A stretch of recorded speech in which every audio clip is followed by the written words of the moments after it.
Hi guys! Ayan, nagawin na naman ako dito sa palengke sa binibilihan ko ng mga gulay.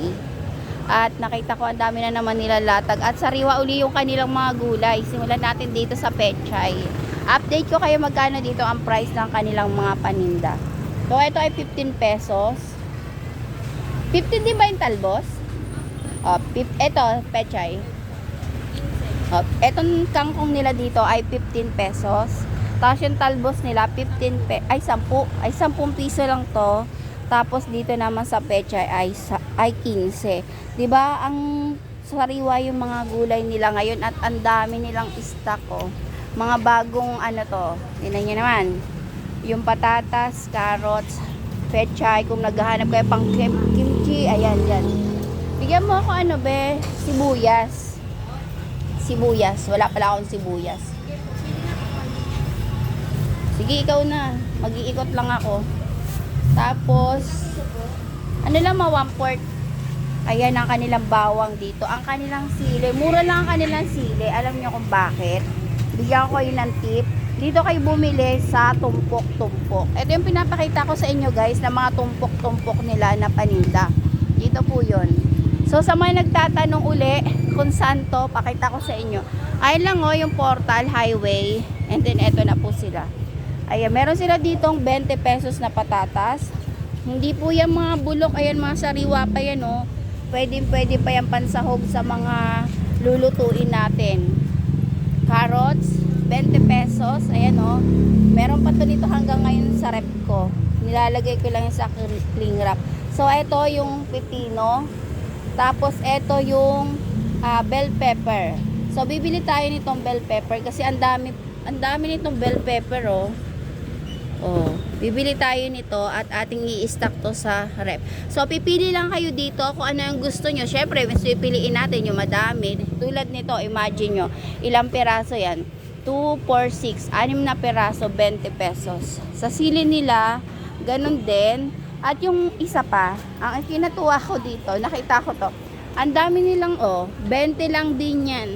So, syempre, bibili tayo ng sili pang stock sa ating rep. At syempre, pipili tayo ng maganda. Meron din dito mga ampalaya, ayan, at pipino. Sa ampalaya, mamimili lang din kayo kung asaan ang gusto nyo. So, meron akong itlog doon. Ako ay bibili ng ampalaya. So, ito, 20 pesos. Murang-mura na to, mga ate at kuya. So, yan. Tapos, ayun, pipiliin ko yung sili na yun. Dadagdag ko yan. Ayun yung gusto ko yun, Ayan. So, yun lang for today's video. Kung gusto nyo dito, ito. Yan.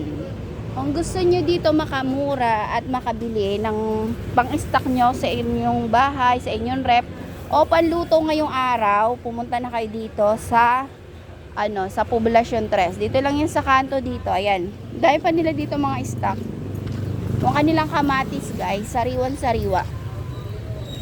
Ayan. Eto sa talong, meron din sila ditong magkano dito? 20 lang din daw to. So, yan. Yung kanilang sitaw, guys, ayan sariwa din. Magkano sitaw? 20 lang dito. Sampa kayo. Dito na kayo bumili. 20 lang din yung tali. Wait lang, ikot ako. Dito 20. Alam mo pangalan dapat ng tindahan na to, 20 gulay 20 lang, 20. 20 lang din to. So, ang okra, sariwa din ang okra kahit magulang. 'Di ba? Malalaman nyo na mura pa yung okra kapag kaganto. So, dahil pinutol ko to, meron pa naman ako ng okra dun sa bahay kasi kahapon nga, sarado sila dito nung pumunta ako dito sa palengke. So, doon ako sa Magra bumili. Kaya, ayun. So, ito, sa puso ng saging, magkano ang puso? Depende sa kilo. Ha? Okay. Ito naman sa puso ng saging, depende.